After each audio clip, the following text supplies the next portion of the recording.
अस्सलाम वालेकुम व्यूवर्स। आजकल सोशल मीडिया के ऊपर बजट को लेकर बहुत सी बातें हो रही है। तो हमने एक छोटी सी कोशिश की है कि आपको समझाए कि पाकिस्तान में जो बजट मेकिंग प्रोसेस है वो किस तरह होता है, कि पाकिस्तान में बजट कैसे तैयार होता है। तो एक्चुअली ये होता है 6 पेजेस में। इसके 6 पेजेस हैं। जब ये हमारे पास बजट तैयार होती है, 6 पेजेस हैं इसके, ये सारे। तो सबसे पहले आती है sitting of policy and priorities. इसका मतलब ये होता है कि गवर्नमेंट जो है वो देखता है कि हमने कहाँ पे ज़्यादा खर्चा करना है, जहाँ से हम ज़्यादा पैसे कमाएं, जो हमारे हमारे जो खर्चे हैं वो पूरे किए जा सके उससे। इसका जो सेकंड पेज है वो है बजट प्रिपरेशन। इसको आगे जाकर हम एक्सप्लेन करेंगे। थर्ड है हमारे पास अथॉराइजेशन। ये अथॉरिटी होती है प्रेसिडेंट के पास, प्रेसिडेंट ऑफ पाकिस्तान। जब वो ये साइन करता है तो ये लॉ बन जाती है, और एक बार जो लॉ बन गई उसको फिर एग्जीक्यूट करना पड़ता है, कि ये मतलब है कि अब इस पर अमल दरामद किया जाए। ये बिल्कुल ठीक ठाक चीज़ है। इसके बाद आती है इसके बाद आता है fifth page, reporting and monitoring. यानी जो आपने एग्जीक्यूट किया है इसके ऊपर हमने रिपोर्ट और इसकी मॉनिटरिंग होती है कि यार का काम होता है कि नहीं, मतलब है कि इसके बाद आता है पीरियाडिक रिव्यू। पीरियाडिक रिव्यू का मतलब ये होता है कि हमारे पास जो अकाउंटेंट जनरल होता है ऑफ पाकिस्तान रेवेन्यू, अकाउंटेंट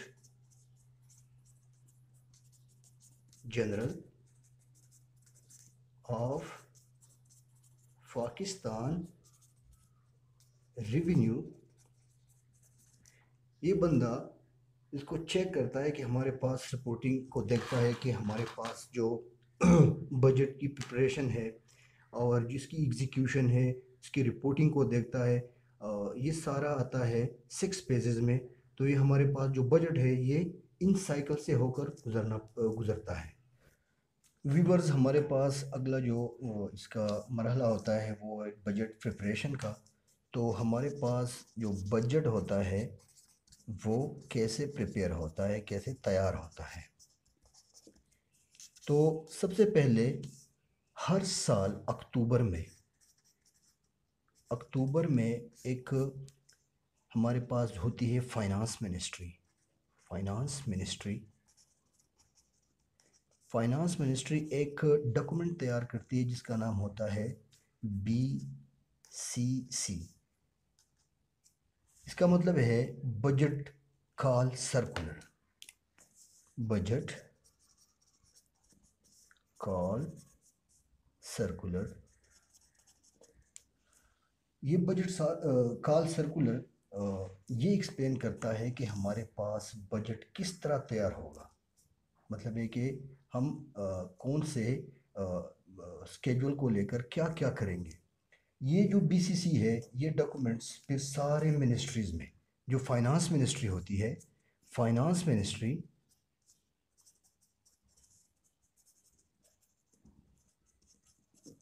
ये सर्कुलेट करती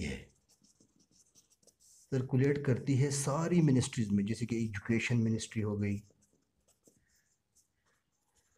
डिफेंस मिनिस्ट्री हो गई, जितने भी मिनिस्ट्रीज़ होती हैं इसमें सारों में ये सर्कुलेट करती है।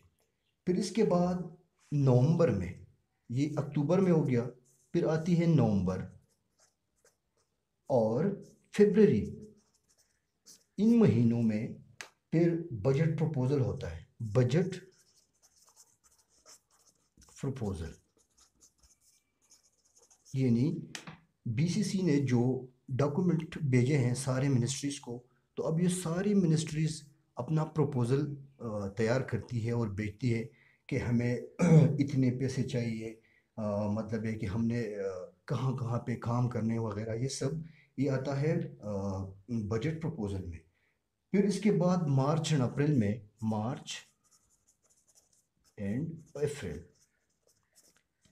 और अप्रैल में सारे जो प्रपोजल है ये फाइनेंस मिनिस्ट्री इसको एग्जामिन करती है। सारे जो ऑल प्रपोजल होते हैं, यानी जितनी भी मिनिस्ट्रीज़ है जितनी भी मिनिस्ट्री है उसके जो प्रपोज़ल आए हैं उसको एग्ज़ामिन करना पड़ता है। इसको पढ़ते हैं कि मतलब है कि एग्ज़ामिन करती है कि कौन सा जो प्रपोज़ल है वो मतलब है कि वो इस बजट का हिस्सा होगा, और जो कौन सा प्रपोज़ल है उससे उसका हिस्सा नहीं होगा।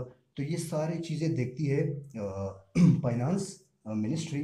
फिर मई and June, May and June हर साल के इसमें इसके ऊपर अप्रूवल होता है। मई और जून में सारे प्रपोजल को पढ़ते हुए इसके बाद बजट का अप्रूवल होता है। तो ये अप्रूवल एक ख़ास जो प्रोसेस है उससे गुज़रता है। सबसे पहले ये जो बजट का बजट के प्रपोज़ल है ये आता है कैबिनेट के पास। हर एक प्राइम मिनिस्टर जो होता है उसका एक कैबिनेट होता है, और इस कैबिनेट को वो खुद सेलेक्ट करता है कि मेरे पास कैबिनेट में कितने बंदे होंगे और कौन कौन है। फिर इसके बाद जब कैबिनेट इसको अप्रूव करती है, साइन करती है, अप्रूव करती है, तो ये नेशनल असम्बली में जाता है। इसके ऊपर डिबेट्स होते हैं, और इसके बाद डिबेट के बाद ये अप्रूव होता है। मतलब इसके ऊपर बातें होती रहती है, कोई इसकी मुखालिफ होता है कि उसके फेवर में बोलता है। इसके बाद आता है हमारे पास नेशनल असम्बली के बाद ये आता है प्रेसिडेंट के पास। प्रेसिडेंट के पास 30 डेज होते हैं। 30 डेज में उसने ये सारा पढ़ना है और इसको अप्रूव करना है, और जब प्रेसिडेंट इसको अप्रूव करता है तो ये लॉ बन जाती है। इसको अब सारे मुल्क में एग्जीक्यूट करना होगा। तो डियर व्यूवर्स, हम देखेंगे कि parliamentary role budget making process में क्या होता है, यानी पार्लियामेंट का जो किरदार है वो क्या होता है। तो सबसे पहले इसमें आता है स्पीकर। तो स्पीकर का काम ये होता है कि ये दिन अलॉट करता है कि मुख्तलिफ दिनों में कौन कौन इसके ऊपर बात करेगा। तो ये अलॉटमेंट अलॉटमेंट ऑफ डेज करता है कि मतलब है कि कितने दिनों में इसको हमने इसके ऊपर डिबेट करनी है, बातें करनी है, किस किस ने इसके ऊपर बात करनी है। इसके बाद आता है सेनेट रोल। तो बजट की एक कॉपी सेनेट के पास आती है, और सेनेट जो है वो अपनी रिकमेंडेशन, यानी वो अपनी तरफ से कुछ ऐड करती है कि आपने इसको भी इसमें शामिल करना है।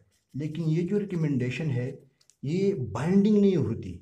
मतलब है कि बाइंडिंग नहीं होती का मतलब ये होता है कि ये ज़रूरी नहीं कि इस बजट का हिस्सा बनाया जाए, लेकिन ये सेनेट का रोल होता है कि वो अपनी रिकमेंडेशन दे सकते हैं।